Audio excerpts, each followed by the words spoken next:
एक नौजवान राजनीतिक और राजनीति में अनुभव रखने वाले और राजनीतिक सोच को अलग रख के जिनको भारतीय जनता पार्टी ने, जो भारतीय जनता पार्टी की लीडरशिप है, उसने ये फैसला लिया कि हम नायब सैनी को पार्टी की बागडोर सौंपें 2024 के पार्लियामेंट और असेंबली के जो चुनाव हों, इनके प्रयास से, इनकी मेहनत से पार्टी को मजबूत करने का उनका इरादा है। ये एक नई सोच है। नई सोच से मतलब ये कि कोई भी राजनीतिक दल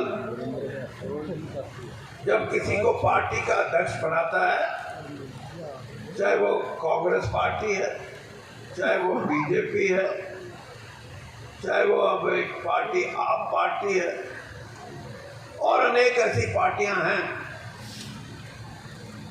जिनकी सोच में ये होता है कि किसी बड़ी जाति के आदमी को, जिसकी संख्या ज़्यादा हो, उसको छांटा जाए, उसको अध्यक्ष बनाया जाए।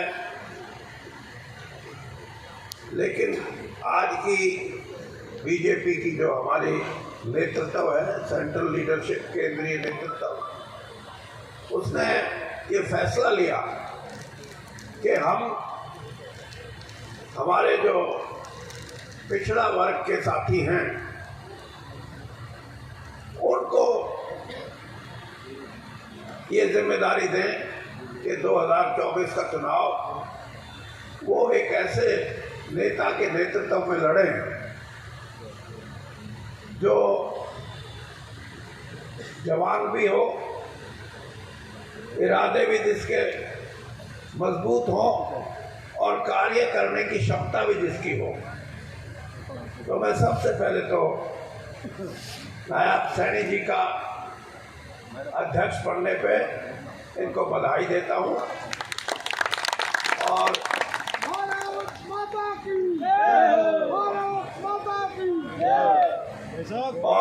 आपको देखने नहीं आए। जहाँ मैं बधाई देता हूँ वहाँ मैं ये अपेक्षा भी करता हूँ, ये उम्मीद भी करता हूँ कि वो एक सशक्त प्रधान के रूप में उभर के आए। मैं अब इनसे इनकी उम्र पूछ रहा था। मैंने कहा 53 साल के हो, तो इन्होंने मान लिया कि मैं 53 का हूँ और प्रांत के अध्यक्ष बने। मैं अपना हिसाब लगा रहा था। मैं जब 1980 में 1985 में जब कांग्रेस का अध्यक्ष बना तो मेरी उम्र 39 साल थी और काम करने का जज्बा था। अभी कई साथियों ने कहा कि जींद में इतना बड़ा जन संगठन और वो भी बिना झंडे, बिना डंडे, बिना नेता। उसकी वजह एक थी कि 50 साल के राजनीतिक जीवन में मैंने किसी पद पे रहा तो लोगों को अपने साथ मिलाने का क्रम जारी रखा। उसमें से कुछ छोड़ भी गए, लेकिन छोड़ के वो गए जो एमएलए एमपी बन गए थे, बाकी नहीं। जिनको कुछ नहीं मिला आज भी खड़े। लेकिन मैं ये बात इसलिए कह रहा हूँ नायब सैनी जी कि ये पार्टी के कार्यकर्ता हैं, ये आपके कार्यकर्ता नहीं है और आपको इनको तो साथ लेना ही है, लेकिन आपके अपने कार्यकर्ता भी बनाओ जो आपको निजी रूप से ये कहें कि हाँ, एक बीजेपी ने सही अध्यक्ष किया, अब इसके साथ जुड़ते।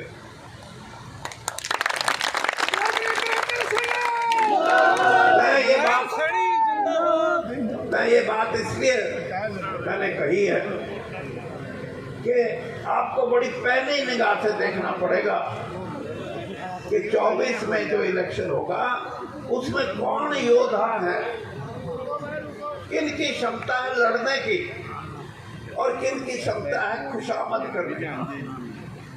खुशामदियों को छोड़ दो और कहो तो मैं लिस्ट दे सकता हूँ, मैं कांग्रेस की भी लिस्ट दे सकता हूँ और मैं बीजेपी की भी लिस्ट दे सकता हूँ, और उन खुशामदियों की जगह संघर्ष करने वाले भाइयों को जोड़ो। वो आपकी पार्टी में, आपके नेतृत्व में जान फूकेंगे, एक शक्ति पैदा करेंगे। मैं लेक्चर देना शुरू कर लिया था, नाम नहीं लूंगा तो राजू मोर नाराज होगा कि मैं प्रधान मेरा नाम है नहीं दिया। ये राजू मोर वैसे आदमी बढ़िया है, इसने टोटे में भी बीजेपी का इलेक्शन लड़ा हुआ है। हम टोटे में नहीं बीजेपी में लड़ते कभी, इसने टोटे में लड़ा, लेकिन पैसे वाला है, वो भी अच्छी बात है, एक घंटा तो आपने पैसे वाला। और मेरे साथी हैं रमेश कौशिक जी, और ऐसे साथी हैं कि इनसे मैं पूछता हूँ कि आगे चुनाव कैसे लड़ना है, बता तो देखो। तो ये कहता है बाट देखो, कोई इससे बाहर नहीं जाता मैं कभी भी। ये मेरा साथी कांग्रेस समय से, बल्कि युवा कांग्रेस के समय से हम साथी हैं। और मैंने तो अपने लेक्चर में भी कहा था, जब मैंने यहाँ 2 अक्टूबर को कहा कि भारतीय जनता पार्टी के कुछ वो कैटेगरी जो मैंने बताई थी, हाँ, वो ये कहते हैं कि वीरेंद्र सिंह अब ऐसी बात करता है, लेकिन वीरेंद्र सिंह को इतना बड़ा सम्मान दिया, पार्टी ने केंद्र मंत्रिमंडल में कैबिनेट मंत्री बनाया।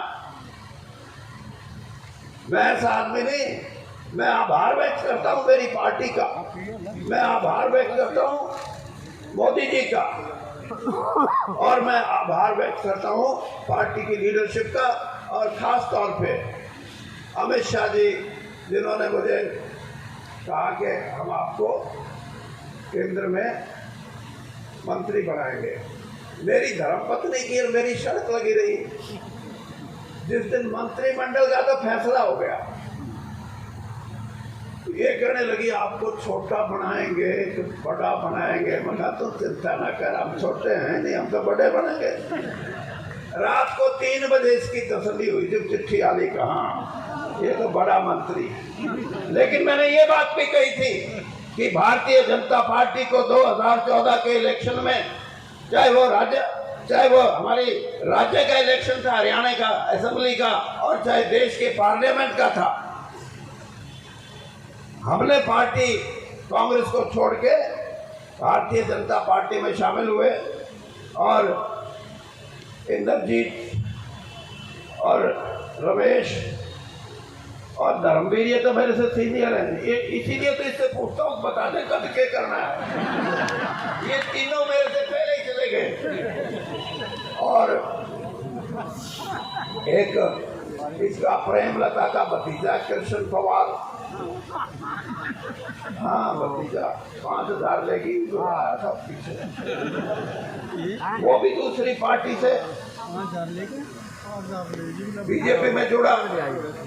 और लोगों में ये चर्चा हुई क्या इतना सौदा आड़ लग रहा है, इसका मतलब भारतीय जनता पार्टी की मदद करनी चाहिए। तो जहां हमारे को सम्मान दिया है, एमपी बनाया है, एमएलए बनाया है, मंत्री बनाया है, हमने भी पार्टी को दिया है। और आज भी मैं ये कहता हूं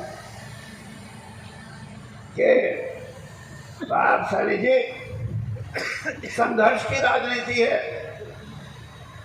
हरियाणा के अंदर ये कहने से काम नहीं चलता कि हम दुनिया की सबसे बड़ी पार्टी हैं। हरियाणा में सबसे बड़ी पार्टी बनने का मौका आपको दिया गया है। अगर इसको संवारोगे, सुधारोगे, मजबूत करोगे, लोगों को जोड़ोगे, तो पार्टी हरियाणा में भी नंबर 1 पार्टी बन सकती है। लेकिन आपके यहाँ तो एक चीज देखी, अभी मैं रमेश से बात कर रहे थे, फिर एक महीने का 10 साल हो गया अपने आए, अपने न्यू के भारी मगर फिर अंदरूनी सौदा होता तो हमने लेते क्यों, अंदरूनी तो रहा है। क्यों भाई बेटा जी, आप भी हमारी कैटेगरी के हो, एक एमएलए जीता हमारी कैटेगरी का। तो मेरा अभिप्राय ये है कि हमें मौका है और मौका देती है पार्टी, और पार्टी को मजबूत करता है कार्यकर्ता, और कार्यकर्ता को विश्वास पैदा करने वाला होता है पार्टी का अध्यक्ष, वो है नायाब सैनी जी। ये आप करेंगे।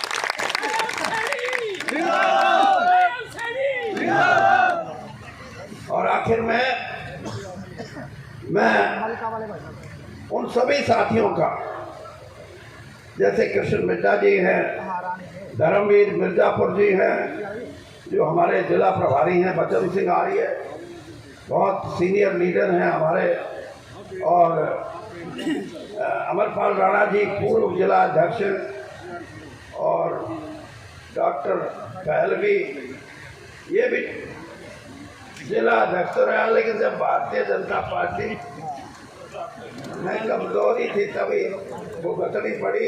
अब कोई नया माल ढूंढो, क्योंकि अब तो सत्ता पार्टी है।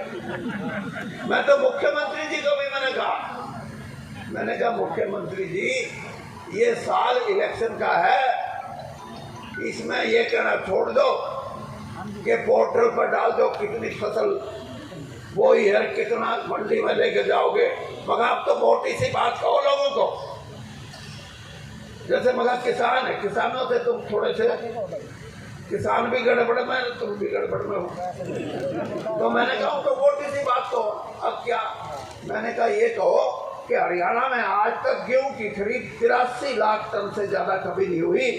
मैं आपको ये वादा करता हूं कि 1 करोड़ भी गेहूं होगा, सारा खरीदेंगे। मतलब लोग ये बात समझे।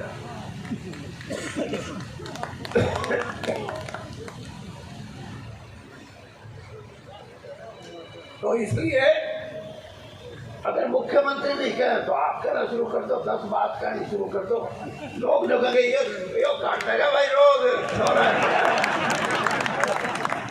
काट्स को आप लोग, कोई बड़ी बात नहीं। यानी जनता का आदमी बनके भारतीय जनता पार्टी के आप, उनकी पसंद है तो आपको अध्यक्ष बनाया, और आप उस पसंद को जनता के अंदर लेके जाओ। अब जनता के आदमी बनो। तो मैं ये कहता हूं कि सारी जनता में एक संदेश जाएगा कि नए जो अध्यक्ष आए हैं उन्होंने नए सिरे से प्रयास किए। और आखिर में मैं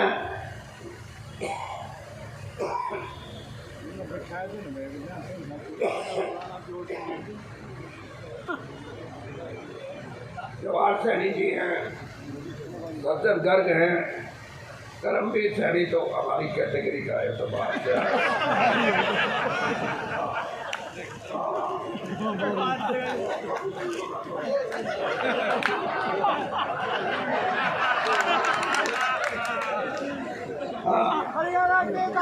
और कालीराम जी हैं, पटवारी जी,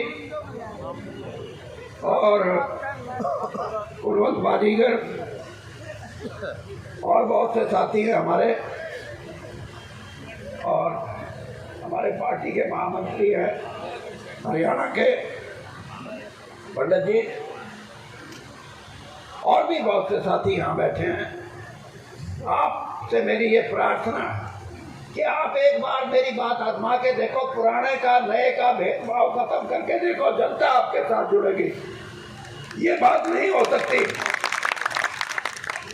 कि हम फैसले इस आधार पे करें।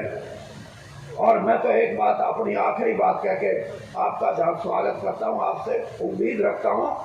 मैं एक बात कहता हूँ कि मोदी जी ने नाम कमाया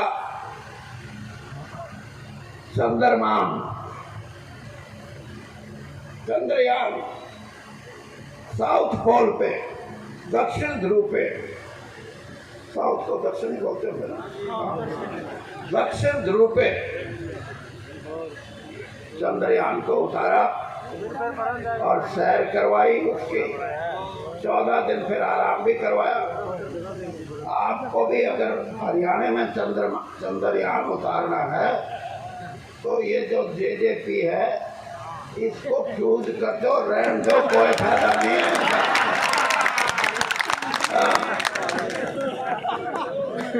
ये नुकसान करेंगे आपका। और मैं तो आज भी इसी स्टेज पे भी ये कहता हूँ कि जिसके पल्ले सामान ही नहीं बचा उससे क्या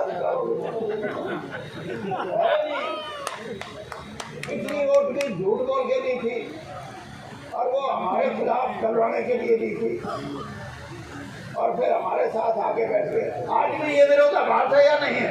एक तरफ तो कहते हैं कि हमारे को 46 एमएलए जिता के दो, हम आपको नया चीफ मिनिस्टर बना के देंगे, और दूसरी तरफ आपके भारतीय जनता पार्टी के नेताओं के बीच में बैठ के करते हैं कि हमारे से समझौता जारी रखो। इससे बड़ी राजनीतिक करप्शन, भ्रष्टाचार, पैसे के भ्रष्टाचार से भी खतरनाक भ्रष्टाचार ये है कि डबल, यानी एक तरफ तो ये कहें दूसरी तरफ ये कहें, ये नहीं चलता। तो इसलिए मेरी आपसे ये सलाह है। वैसे तो मेरे को पता है बीजेपी के फैसले कहाँ होते हैं, लेकिन कोई तगड़ा काम कर दियो तो आपकी बात बीजेपी भी तैयार बैठी है मानने में।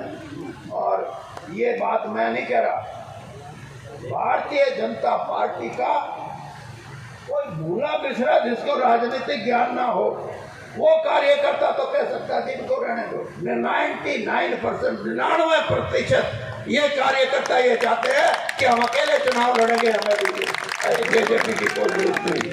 तो ये मेरी आपको सलाह है, अच्छी सलाह है। अगर गलत सलाह हो तो बेशक मत मानना, पार्टी के हित में हो और मनोहर लाल जी को तीसरी बार फिर फिट करना हो, चीफ मिनिस्टर तो फिट ही होगा और क्या, तो मेरी बात मान लेना। और अगर मनोहर लाल जी को नहीं फिट करना हो तो इनको रखे जाइए, 7-20 से ऊपर सीट नहीं आएगी।